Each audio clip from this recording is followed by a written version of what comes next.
இப்போ பாருங்க சிக்கன் பீஸை சாப்பிட்டு பார்ப்போம். இந்த சிக்கன் பீஸை சாப்பிட்டு பார்ப்போம். ம் ம்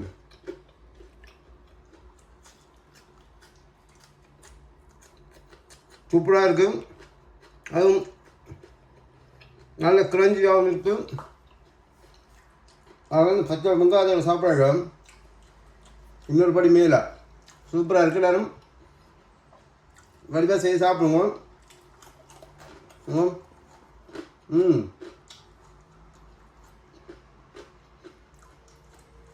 பச்சை மிளகாவும் கொஞ்சம் உரைப்பாக இருக்கும், நல்லா இருக்கும். எல்லோரும் வடிவாக செஞ்சு சாப்பிடுங்க. அது மாதிரி எல்லாருக்கும் ஷேர் பண்ணுங்க. ஜாம் பெற்ற இன்பம் வையகமும் பெற எல்லாருக்கும் வடிவாக ஷேர் பண்ணி எல்லாரும் வடிவாக செய்து சாப்பிடுங்க. நன்றி, வணக்கம். இன்னொரு வீடியோவில் சந்திப்போம். இன்றைக்கு செஞ்ச சிக்கன் 65 இதை பாருங்கள் எப்படி இருக்குன்ட்டு.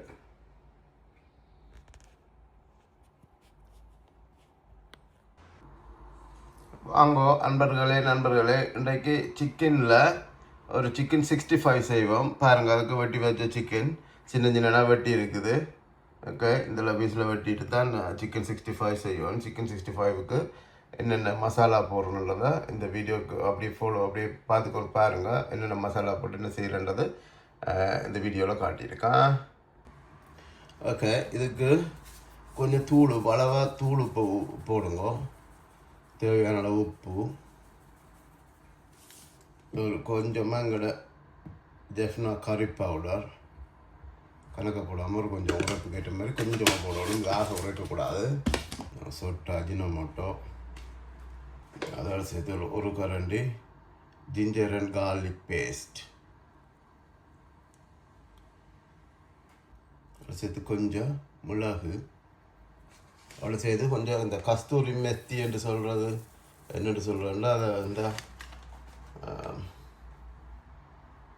ஃபென்க்ரீக் லீஃப் என்று சொல்லிக்கணும். இந்த இருக்குது இதுதானா ஃபென்க்ரீக் லீஃப். இந்த இது கொஞ்சம் போடுங்க. அவ்வளோ சேர்த்து ஒரு முட்டை உண்டா, முட்டை எடுத்து நல்லா வடிவாக மிக்ஸ் பண்ணுவாங்க. நான் வந்து பொட்டேட்டோ ஸ்டார்ச் போடுறேன். ஆனால் இதுக்கு நீங்கள் கோர்ன்ஃப்ளவர் அல்லாட்டி சும்மா எங்களோட ரொட்டிக்கு போடுற கோதுமை எதுவும் போடலாம். பான் மான்னு சொல்லுவீங்க, அதுவும் போடலாம். நான் இதுக்கு இது போடுறேன், பொட்டேட்டோ ஸ்டார்ச்.